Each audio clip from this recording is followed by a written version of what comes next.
Hello，大家好，我係 Andrew，歡迎嚟到我嘅國際象棋頻道。呢一度每個星期都會為你介紹唔同嘅國際象棋小知識。如果你中意嘅話，歡迎訂閱我嘅頻道同埋 Like 同 Subscribe。今日我哋睇嘅咧就係第二個回合啦。咁喺第二個回合咧，喺第一個回合對住匈牙利二隊之後咧，香港隊咧通常都會抽到一比較容易啲嘅隊，因為呢個咧係瑞士對制賽，咁所以咧通常都係一隊容易一隊難。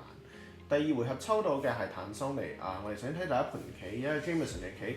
咁 Jameson 咧今次咧就行King's Indian 啦，然之後對方就採取咗一個 H3 嘅 variation， 就近期都係比較上熱門嘅。咁呢個咧多數咧都係轉翻做一啲Petrosian system 嘅。咁跟住去到啦 Bishop D3 啦，呢度咧比較常見到嘅咧可能係類似 G4 嘅呢一啲 move。咁但係佢冇咁樣行到啦，佢揀咗行 C6。咁呢度咧第一個地方咧有啲行得唔好準確嘅咧，其實就係 Knight H5咧應該係一個比較好啲嘅行法嚟。喺呢度咧一個值得留意嘅地方咧就係其實電腦咧佢係會 prefer 行 A4 咧，嘗試喺 King side 嗰度做一啲嘅 bind 出嚟，例如話 Bishop 去 C5 啦 ，Knight 去 D2 去 C4 啦，然之後希望咧可以 castle 到 Queen side 喺 King side 嗰度咧。就諗辦法去應付到可能 F5 有去 G4 去嘗試喺 King side 度開啲線出嚟。咁但係咧白棋就冇咁樣做到啦。然之後佢係 G4 呢一步咧，我諗係加強咗推 F5 嘅嗰個黑棋嘅威力。咁喺 Knight D6 之後咧，咁黑棋咧佢可以有辦法去 equal 到啦。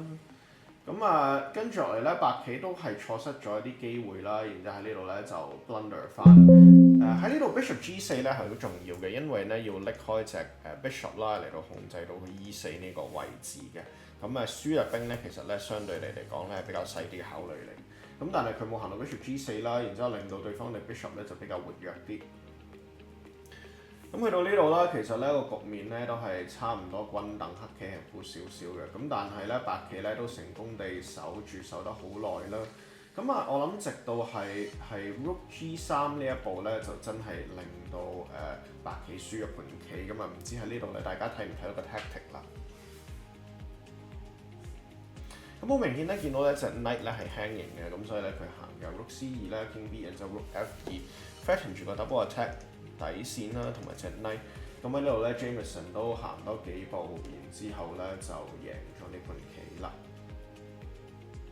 我哋睇第二盤棋嘅咧 ，Boris 嘅棋啦。咁喺呢度咧，佢行 E4 C5 啦。咁呢盤棋咧，我諗咧其實黑棋都應對得好穩陣嘅。咁但係即係如果我哋要去諗個辦法黑棋贏嘅話咧，我諗某啲嘅位置咧，其實你係需要喺之後咧可以推到 F5 嘅。咁呢度咧 Bishop G6 啦。咁我諗咧退完呢度之後咧，其實黑棋咧都一定要諗一諗啲辦法咧，可能係行一啲 F5 然之後行一啲E5 嘅方法去嘗試喺 F file 度揾到啲 counter-attacking 嘅 ideas。咁但係 H5 咧呢一步咧就比較出奇地咧，其實俾到白棋咧可以開到 H file 嘅機會。咁白棋行咁樣 check 啦，然之後 G4。咁開呢度 H file 之後咧，咁黑棋咧其實咧就有些少麻煩。咁唔係話佢會輸嘅，而係喺呢一度咧，如果你要再去揾到一啲機會去反擊咧，就相當之困難。咁呢個 Queen F4 啦，黑棋其實喺呢度咧由頭應對都冇乜問題啦。trade 咗 Rook 之後行 F4，咁跟住 trade 咗 Queen 之後，兩邊都再行多幾步啦。咁但係其實都冇乜真係可以揾到辦法去入侵對手嘅 position。咁電腦都覺得兩邊係行得幾 accurate 嘅。咁我哋再睇埋 Brandon 嗰盤棋啦。咁呢盤咧係一個 Queen's Gambit Exchange 嚟嘅。咁喺呢度咧，我哋睇到有個 move 咧，其實黑棋咧就唔係太準確 ，Bishop G4。嗱點解咧？因為多數喺呢啲 position 入邊咧，其實你會想行 F3 啦、E4 咧去 E5 啦，推到呢啲嘅位置。咁所以咧，如果你行 Bishop G4 嘅話咧，其實某程度上係幫人哋去推得越嚟越快嘅。咁F3 啦 ，Bishop E6 H3 之後，你可以見得到咧，白棋 King side 咧佔嘅空間比較多啦，有好多 move 啦、E4 啦、G4 啦，全部都係威脅你。咁喺呢度咧，其實黑棋咧應該咧諗辦法咧去嘗試去 trade off 對手啦。咁佢行咗一個 Knight try 佢 move 都唔係差嘅。咁但係 Bishop 食完之後咧，其實 F-E8、A-D8 之後咧，喺呢度咧白棋咧喺呢度咧開始咧見到佢一開始嗰個構想咧就係佢想嘗試推中間嗰啲兵啦，然之後佔到好多空間。喺呢度咧，我諗黑棋咧有必要行F6，嘗試咧將自己隻 Knight 咧帶翻嚟呢個 position 同埋 challenge 中間嘅呢啲兵嘅。咁但係佢冇咁行到啦，佢行嘅 G6相當之被動嘅一步。咁然之後咧，白棋慢慢將佢啲棋咧混入去中間嗰啲黑格嗰度，係啦。咁跟住咧，透過 F file 啦，透過 E file 啦，同埋隻 Bishop 望住呢啲地方啦。咁之後白棋咧都比較嚟輕鬆地可以贏到啦。咁D5啦，一部好好嘅棋，嘗試去 get rid of 自己嘅 weakness。咁跟住食埋隻 rook 之後啦，食兵入 knight E4，見得到其實 G6 呢一步咧好長遠嘅影響咧，就係令到 king side 嗰啲黑格咧全部都變得好弱。咁跟住白棋慢慢將嗰啲棋 shift 翻落去，然之後攻擊住 F file，引開對手去嘗試攻擊隻 knight。knight 翻嚟 F4 咧，然之後 G4 推開佢，隻 knight 冇得行開啦，要俾人食。然之後 Queen E3，白棋咧繼續攻擊 F file 啦。咁喺呢度咧，黑棋就投降啦。咁到最後咧，係李彥恒嘅棋啦。李彥恒係替代 Robin Lai 咧去到參加呢個國際象棋奧林匹克嘅。咁佢嘅表現咧，至今咧都係唔錯嘅。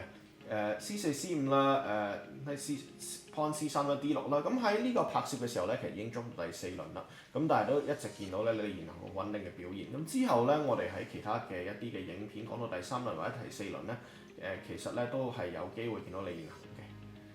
D4 Bishop B6。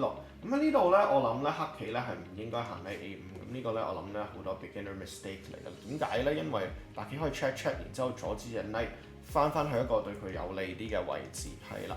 咁跟住咧先至翻去。咁所以咧喺呢度咧，我哋見得到咧，其實黑棋咧因為嗰啲棋嘅位置比較差啦，喺呢度咧食多咗一兵喺呢度。咁中間咧白棋咧雖然係冇咗 Bishop pair 啦，但係佢中心咧有好高嘅控制嘅喺度。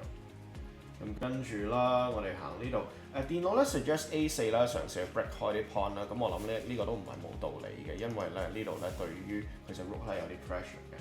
咁行嘅 F4 啦，然之後黑棋喺呢度揾到Bishop 食 D4，但係已經為時已晚啦。因為中間咧見到咧白棋啲兵咧其實好強啦，然之後佢哋 minor pieces 咧黑棋咧基本上咧係完全冇辦法可以入到手嘅。咁跟住啦，行 F5 繼續牽制住隻 Bishop。咁呢度咧其實可以行嘅 King F2 啦，去到嘗試守住一兵。Rook G1 行呢一步咧，其實係有少少嘅被動嘅。咁但係都唔緊要，因為黑棋咧冇辦法可以及時揾到 C5 呢一步活躍起自己嘅棋嘅 move。白棋慢慢可以將黑色隻 rook 踢翻走佢，然之後喺呢度咧白棋就都冇乜問題去 convert 啦。咁最後一個 tactics Knight E5 check， 跟住 Bishop H6 逼開隻 king， 令到佢防守唔到隻 rook。咁喺呢個回合咧，香港隊咧就以3.5對0.5分對坦桑尼亞就獲勝嘅。咁下一場咧，佢哋就對科索沃。咁記住啦，密切留意呢個頻道，支持香港隊繼續去觀賞奧林匹克嘅賽事。我哋下次見，拜拜。